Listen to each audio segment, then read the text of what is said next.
Kids, have you ever made a promise before?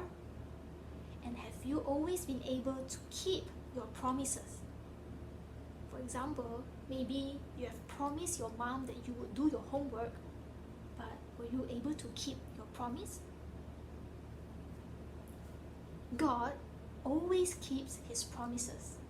He promised Abraham that he will give him a great nation and lots of children.